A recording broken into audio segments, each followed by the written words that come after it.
Chapter 4. David's direct line. When you desperately get real with God, ever feel like your emotions are just all over the place? Meet David, a guy who felt everything at maximum volume and wasn't afraid to tell God about it. While some Bible characters keep their feelings buttoned away, David let it all out. Directly to God, though, that's the key. The setup?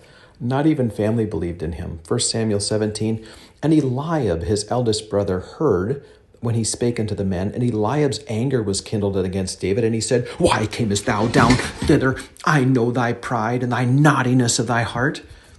Talk about family drama. David's own brother basically called him an attention-seeking brat. Growing up, David got the leftovers of family respect. Assigned the lowest job, watching sheep, left out of the family's war photo op with Samuel, treated like the family embarrassment. From victory to cave dwelling. 1 minute, David is slicing through Goliath's overgrown neck, and everybody's cheering. The next, he's hiding in caves because King Saul's driven by a demon of envy to turn David into a human pincushion. But check out what he wrote during those cave days in Psalm 142. I cried unto the Lord with my voice. With my voice unto the Lord did I make my supplication. I poured out my complaint before him. I showed before him my trouble. Notice something?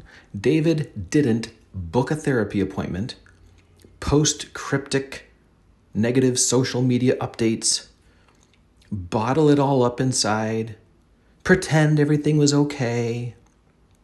Instead, he went straight to God with the raw, unfiltered truth of his emotional state. 100% transparent heart evacuation. Pour it all out there. The Ziklag catastrophe. Picture this.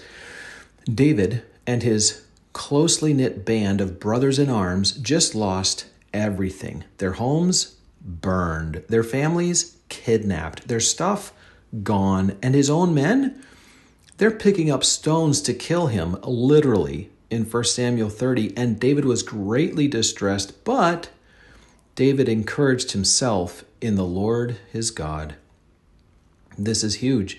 When everyone turned against him, David didn't collapse into self-pity. He didn't quit and walk away. He didn't blame God for his problems. He didn't find temporary fake relief by tipping a bottle of toxins or just doom scrolling on his phone.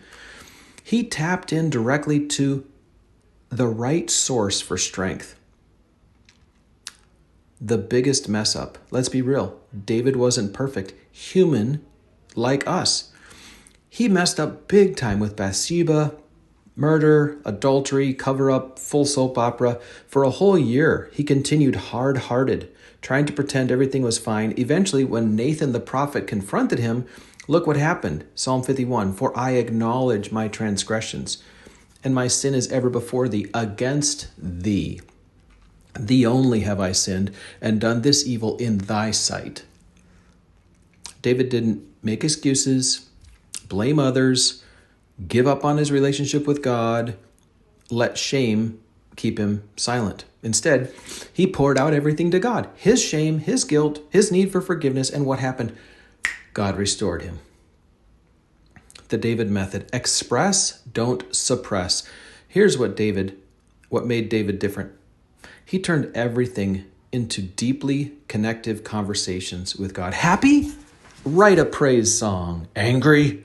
Tell God about it. Scared? Pour out your heart.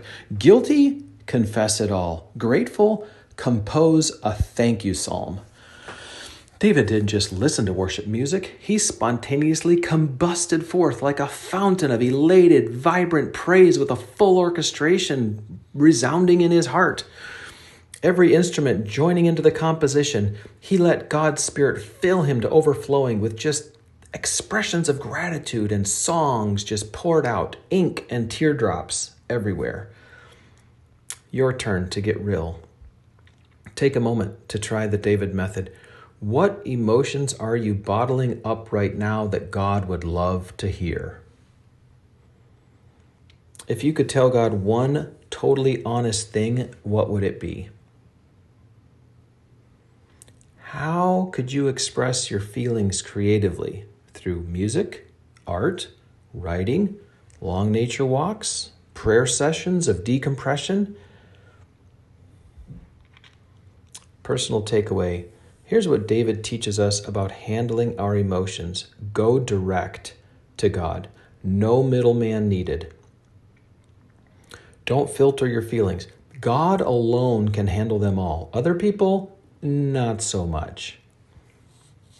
Express, don't suppress. Get it all out of your system. Zero held back. Create from your heart. Spark your own personal praise concert in your words.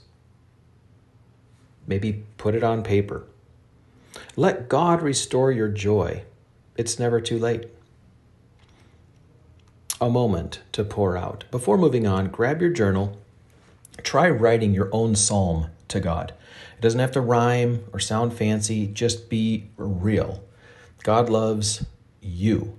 David wrote about everything from giant slaying to cave hiding to sheep watching. You can write about your school drama, family stress, or whatever is on your heart. Remember, the secret to David's spiritual survival wasn't having it all together. It was taking everything that fell apart naturally to God. Every feeling, every failure, every fear, and every victory. When you're honest with God, healing begins.